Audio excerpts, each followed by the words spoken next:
भाई इस वीडियो में हम 30, 60, 90 के ट्रायंगल की खास प्रॉपर्टी के पीछे की लॉजिक समझेंगे। लेकिन वहां तक पहुंचने से पहले ये खास प्रॉपर्टी है क्या उसको देख लेते हैं।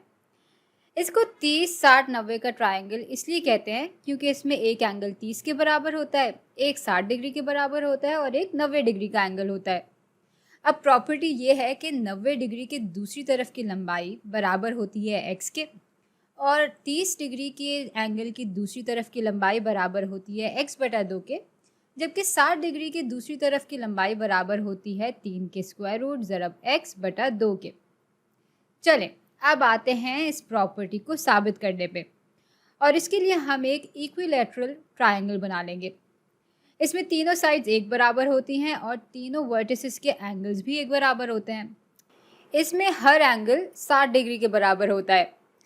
अब फर्ज करते हैं कि ये साइड x के बराबर है, ये भी x के बराबर है और ये भी x के बराबर है। अच्छा, अब मैं इस एंगल को काट कर यूँ एक लकीर खींचूंगी जो कि इस साइड को भी काट रही होगी। अब अगर आप गौर करें तो असल में ये इस ट्रायंगल का कद है।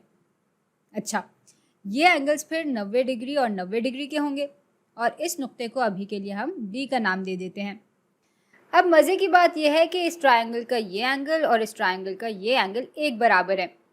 ये और ये एंगल भी एक बराबर है। अच्छा, इस एंगल के बारे में हमें इतनी जानकारी नहीं है, हमें नहीं पता कि इसको किस तरह से काटा गया है। लेकिन अगर दो मुतालिका एंगल्स एक जैसे हैं तो ये मुतालिका एंगल्स भी एक बराबर ही होंगे, क्योंकि इनको जमा करके जब हम 180 से माइनस करेंगे तो हमें एक ही जैसी कदर मिलेगी। यानी इन दोनों ट्रायंगल्स के सारे मुतालिका एंगल्स एक बराबर हैं और इन दोनों की ये दो मुतालिका साइड्स भी हमें मालूम है कि एक बराबर है।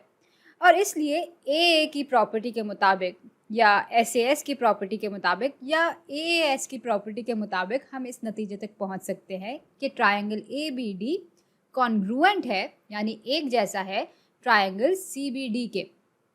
अब चूंकि हमने इनकी कॉन्ग्रुएंसी को ठीक तरतीब से दिखाया है, इसलिए सारी मुतालिका साइड्स बिल्कुल एक दूसरे के बराबर होंगी। इन दोनों साइड्स के बारे में तो हम जानते ही थे, लेकिन इसके ज़रिए अब हमें ये भी मालूम हो गया है कि AD और CD की लंबाई भी एक बराबर है।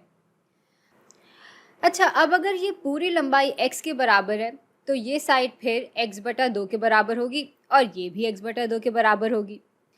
साथ ही अगर ये लकीर इस लकीर को बिल्कुल दरमियान से तकसीम कर रही है तो इसका मतलब है कि ये एंगल भी बिल्कुल बराबर के दो हिस्सों में तकसीम हो रहा होगा, यानी ये एंगल भी 30 डिग्री का होगा और ये भी। तो यूँ हम देख सकते हैं कि हमें दो 30, 60, 90 के ट्रायंगल्स मिल गए हैं। 90 डिग्री के एंगल की दूसरी तरफ की लंबाई x है, 30 डिग्री के एंगल की दूसरी तरफ की लंबाई x बटा 2 है और अब बस हमें इस साइड की लंबाई साबित करनी है कि वो इसके बराबर है। और इसके लिए हम पाइथागोरस थ्योरम की मदद लेंगे।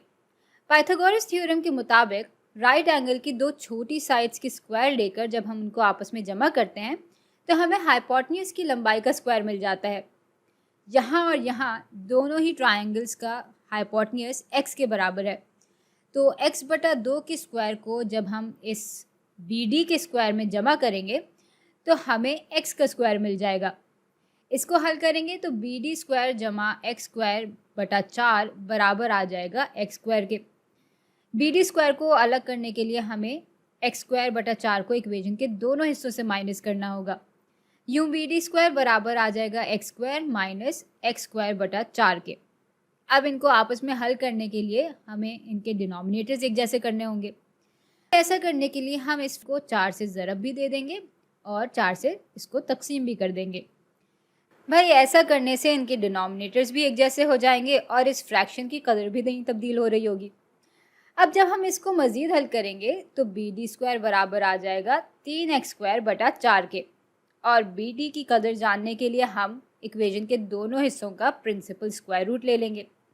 यूँ BD बराबर आ जाएगा 3 के स्क्वायर रूट ज़रब x बटा 2 के। तो भाई 30, 60, 90 ट्रायंगल की ख़ास प्रॉपर्टी के पीछे ये लॉजिक थी।